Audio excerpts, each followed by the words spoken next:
గత అసెంబ్లీ ఎన్నికల్లో exit poll survey చేసినటువంటి హడావిడి అంతా ఇంత కాదు. వాస్తవానికి ఎగ్జిట్ పోల్స్ చేసినటువంటి సర్వేకి అనుగుణంగానే ఫలితాలు అయితే రావడం జరిగింది. అట్లాగే ప్రస్తుతం మనకు ఆంధ్రాలో అట్లాగే తెలంగాణలో ఈ నెల 13వ తేదీతోటి మనకు ఎలక్షన్ అయితే మూవ్ అయితే జరిగింది. కానీ ఇప్పటి వరకు ఎగ్జిట్ పోల్స్ రిజల్ట్ రాలేదని కొంతమంది అయితే ఎదురు చూడడం అయితే జరుగుతుంది. ఈ వీడియో తెలియని వారి కోసం మాత్రమే చేయడం అయితే జరుగుతుంది. ఎన్నికల కమిషన్ ఎగ్జిట్ పోల్స్ రిజల్ట్స్ని జూన్ 1 వరకు అనౌన్స్ చేయకూడదని నిషేధించడం అయితే జరిగింది. ఈసారి దేశవ్యాప్తంగా మనకు 7 విడతల్లో ఎన్నికలు అయితే జరుగుతున్నాయి.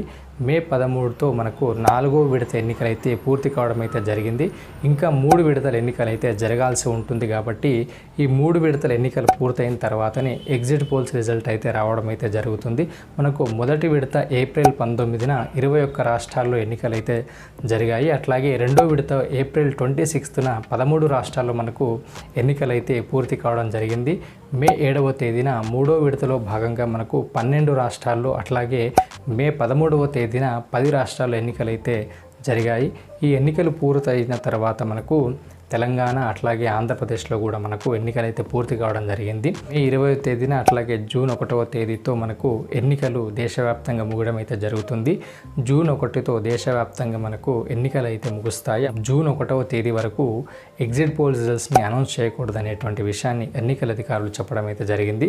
జూన్ 1వ తేదీన సాయంత్రం 6:30 తర్వాత మాత్రమే ఎగ్జిట్ పోల్స్ రిజల్ట్స్ని చెప్పాలని ఎన్నికల సంఘం సూచించింది. అందుకే ఇప్పటి వరకు కూడా ఎక్కడ కూడా ఎగ్జిట్ పోల్ సర్వే రిజల్ట్ అనేది రావడం అయితే లేదు.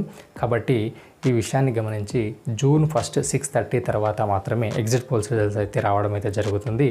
అప్పటి వరకు మాత్రం మనం వేచి చూడాల్సిందే.